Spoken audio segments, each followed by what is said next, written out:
ব্যাপার ভাবি, আপনার মন খারাপ কেন? কি হয়েছে? কাল রাতে আমার শাশুড়ির সাথে তুমুল ঝগড়া হয়ে গেছে। আরে ভাবি, বউ শাশুড়ির ঝগড়া সব সংসারেই হয়, আবার ঠিকও হয়ে যায়। সত্যি বলছেন ভাই? ঠিক হয়ে যাবে তো? আমার উপর বিশ্বাস রাখতে পারেন। তাইলে এখন এই লাশের কি করব? Bye bye, tata.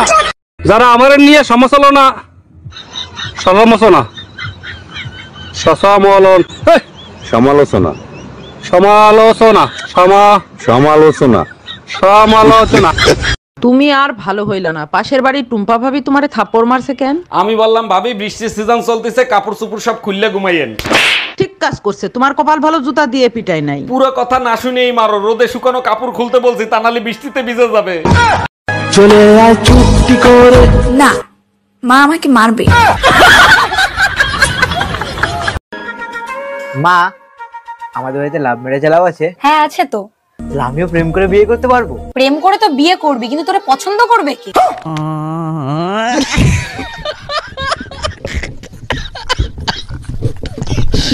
এই এত সকাল সকাল কোথায় যাচ্ছ তুমি? কাজে যাচ্ছি ভিটামিন ডি খাইতে। তোমার কোনো সমস্যা আছে? আজকে ছাদে গিয়ে কোনো লাভ নাই। কেন, আজকে সূর্য ওঠে নাই? সূর্য উঠছে, কিন্তু ভিটামিন ডি বাপের বাড়ি বেড়াইতে গেছে। ও আচ্ছা। এই আজকে মাংস খাইতে ইচ্ছা করতেছে, একটু মাংস রান্না করবা? মাংস রান্না করতে তো তেল লাগবে, তেল পাবো কোথায়? পাশের বাড়ির ভাবির কাছ থেকে একটু চেয়ে নিয়ে এসো। উনি যে স্যাঁচরা উনি তেল দেবে? তাহলে এখন কি করবা? কি আর করা, আমাদের তেল দিয়েই রান্না করি।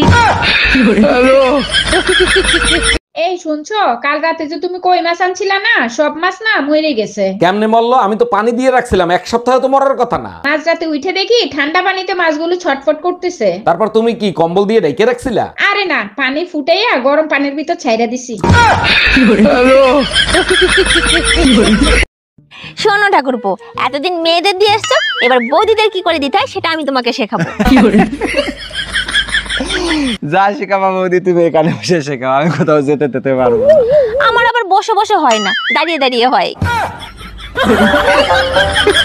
আচ্ছা, আজকাল তুমি কি সব রান্না করো? এগুলো তো মুখে দেয়া যায় না। পেঁয়াজের যে দাম, তরকারিতে পেঁয়াজ দিতে পারি না, স্বাদ হবে কি করে? তুমি এক কাজ করো, পেঁয়াজের জায়গায় মূলো দিয়ে তরকারি রান্না করো, অনেক স্বাদ হবে। ভালো বুদ্ধি দিছো, সেই তরকারিকে সারা রাত দুর্গন্ধ ছড়াবা, তাই না? এই কই তুমি, ভাত দাও, খিদা লাগছে। জানো, তোমরা হইলা ভাত, আমরা হইলাম তরকারি, একজন আরেকজনকে ছাড়া কোনো স্বাদ নাই। এইটা অবশ্য তুমি ঠিক বলছো, তবে ভাতের সাথে প্রতিদিন যদি আলাদা আলাদা তরকারি হয় তার মজাই আলাদা। সেটা আমি জানি শোনা, তার জন্যই তো মাঝে মাঝে বেলুনের বাড়ি খাওয়াই।